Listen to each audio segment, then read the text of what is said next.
एक बार की बात है, जंगल की गहराइयों में एक खतरनाक शेर रहता था। उसका नाम राजा था।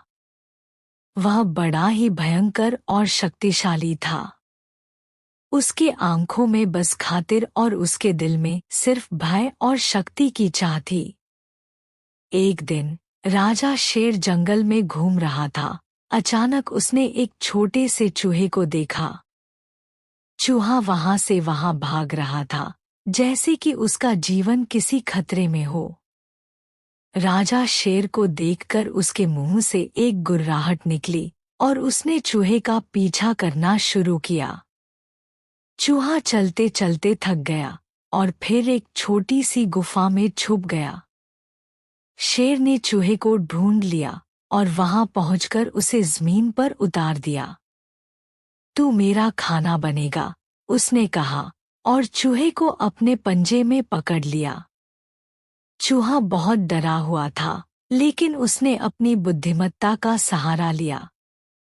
कृपया मुझे माफ कर दो, उसने गुस्से से रोते हुए कहा। मैं तुम्हारा खाना नहीं बन सकता, लेकिन मैं तुम्हें दूसरे स्थान पर ले जा सकता हूँ, जहाँ तुम्हें अधिक मजा मिलेगा।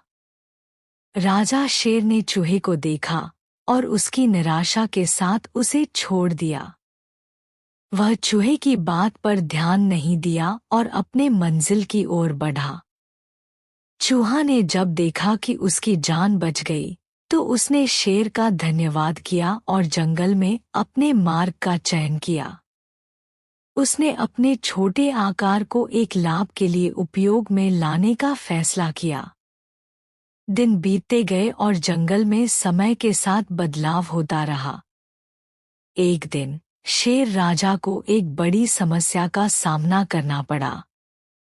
एक दुष्ट और बहुत ही शक्तिशाली बाघ ने जंगल की सभी जानवरों को धमकाया और उनके राज्य को अपने अधीन कर लिया था।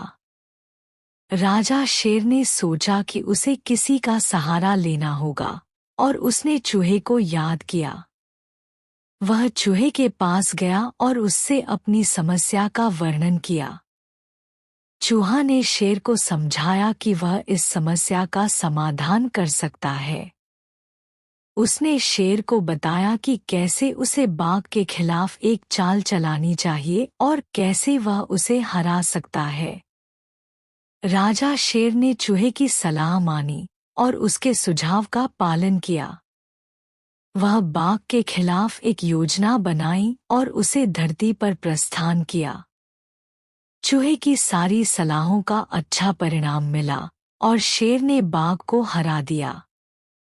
इस तरह शेर और चूहा ने एक दूसरे की मदद करके अपनी समस्याओं का सामना किया और एक दूसरे का साथ दिया।